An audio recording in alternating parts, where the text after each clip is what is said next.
Okay guys, Voodoo51292 back with more dorm room survival guide, and right now what we're going to focus on is electronics, the biggest part of the dorm room survival guide. And electronics, not necessarily all just electronics, but anything that really runs off of electricity.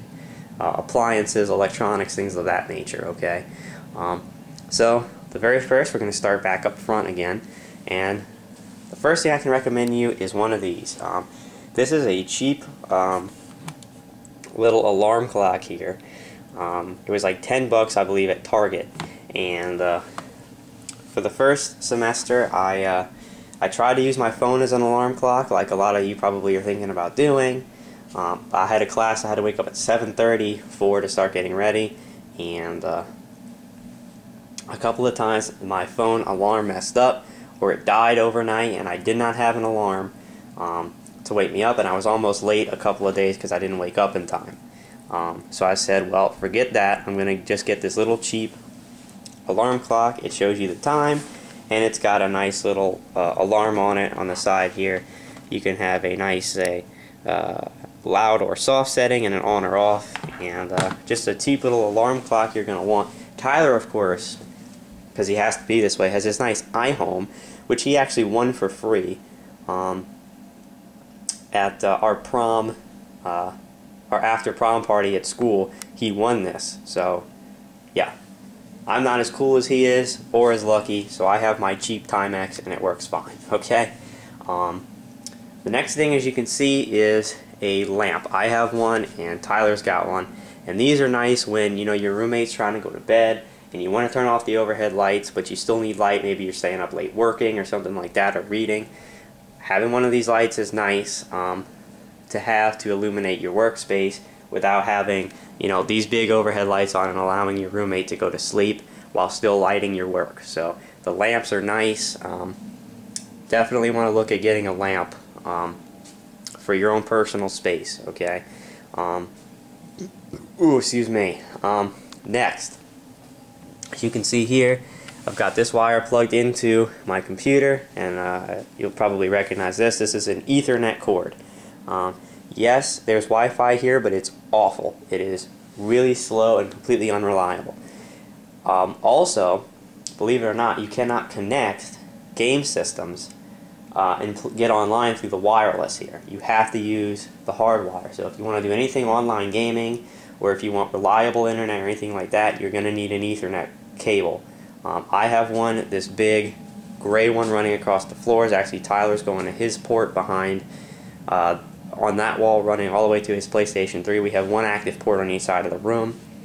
And I have this one, and I plug it into my laptop at all times when I'm using that, and my PlayStation. When I have this plugged in, the internet is extremely fast, and that's how I'm able to crank out uploads so fast when I'm up here and not at home, is because I plug this Ethernet cable in, and they have really good internet here apparently. When you run it through the Ethernet cable, the wireless is really slow, but this works. You're going to want to bring one of these because they're useful. Alright. The next thing is obviously the TV. It's up to you and your roommate how you want to do this. Obviously, Tyler was nice enough to bring his own personal television up here. Maybe you want to chip in with your roommate or something and get a smaller TV.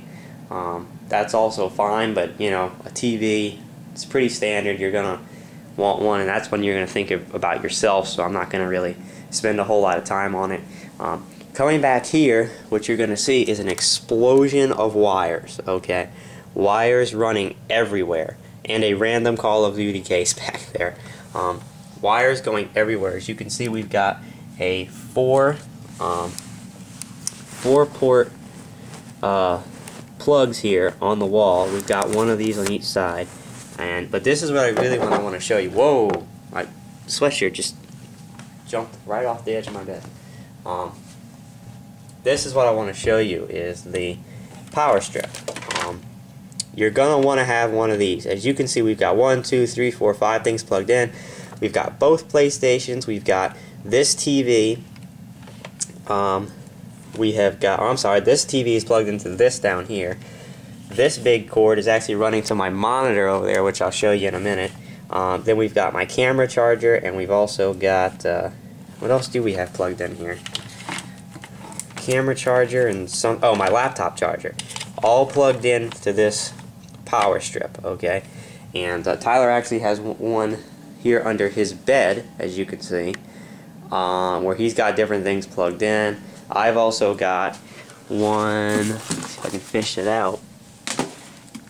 Oh, you can't really see it, but if you can look through here, through my dirty clothes hampers, you can see there's like a little brown thing that's got like 4 ports on it, 4 plugs that I plug various things in, like my phone charger and my lamp and stuff like that. So you're going to want to have something that extends your number of power outlets, because nowadays you're going to have 18 million things that need to be plugged in, and you're going to need a power strip. We've got one here. Like I said, Tyler has one under his bed, and it's extremely useful, and a power strip should certainly be on your list of things to bring, okay? You can just see how many wires we have back here. Here, as far as electronics, we've got both myself and Tyler's PS3. I don't really know what to tell you. If you're a gamer and you want to bring your PlayStation or your Xbox or whatever, bring it. If not, don't. There's really not a lot to say about that, okay? Now here this is mine. It is a 23-inch, I believe, Acer HD computer monitor with HDMI, as you can see over here. It's HDMI compatible, and this is something really interesting to have. Now, obviously this was expensive. It was about $200 or so, but what I use this for is when this is obviously Tyler's television, so whenever he wants to use the big television, he has the right, obviously. So when I get booted off of this TV, I'm able to play games if I want on this, because it's HDMI compatible. I plug it right into my PlayStation. I can play games. It's got a great picture on it. Actually, let me see if I can start up my PlayStation and show you. I'll turn this on. It's got a really nice picture on this thing. It's fully HD, as you can see. Here it comes, PS3. The colors are off because I don't have it set. I don't have the camera set to film TVs or anything, but it's fully HD. As you can see, it's a nice big size screen. I've got Call of Duty in right now. So pretty cool. This may be an option you want. What I've also been doing with this is sometimes Tyler will have Call of Duty and I will have Call of Duty. We'll join the same lobby and we'll play in the same match with each other right next to one another on the TV and the monitor. So you can also plug in, my laptop has an HDMI port, and I can plug that right into this monitor and get my laptop image to come up nice and big on this monitor here. So this is a pretty unique thing. It's something I haven't seen anybody else have really in a dorm room or talk about. Obviously this is an expensive alternative, but if you want a different TV to maybe play your games on, or your laptop or anything else when this TV is in use, this is certainly something that you can consider getting. Okay, so we're going to turn all this off. So that is my big monitor, and this is my camera not focusing. Okay, there we go. So that's pretty interesting. Let's see if there's anything really else that we can go about talking about here. I'm sure there is. Over here we've got an air purifier and a nightlight. The nightlight is, just in case of emergency, or if we want to get up and use the sink or anything in the middle of the night, we've got a light. The air purifier, my mom bought that for me. I don't know. I've never had it unplugged from here, so I don't know what the difference would be. That's probably not necessary, but excuse me, it is what it is. It's there. And that may actually be it for electronics, which is a little bit surprising. See if there's anything else I can find in here to talk about. Excuse me. Well, we can talk a little bit about this setup. We have 2 refrigerators. I don't know if this is necessary. Tyler wanted his own for his drinks. Mine has a little freezer in it, which is nice. This wasn't very expensive. I forget how much it was, but it really wasn't expensive. And it's got that little freezer up top, which is nice to freeze things. as well as a nice area below to store.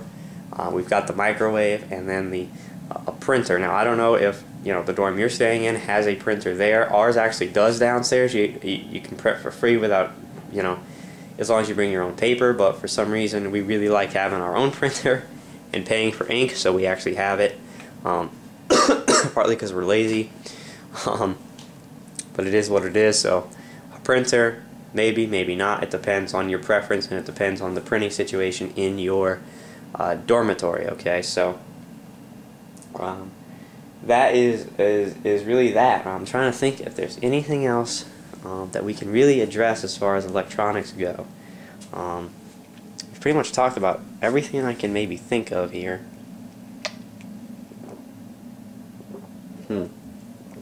Well, that may in fact be all for electronics. So a lot of different little things we talked about, but some things that you may or may not have thought about when you're coming up. So I guess that will do it for the electronic section of the dorm room survival guide. It's actually a little bit shorter than I thought it would be, but that's that. So we'll see you next.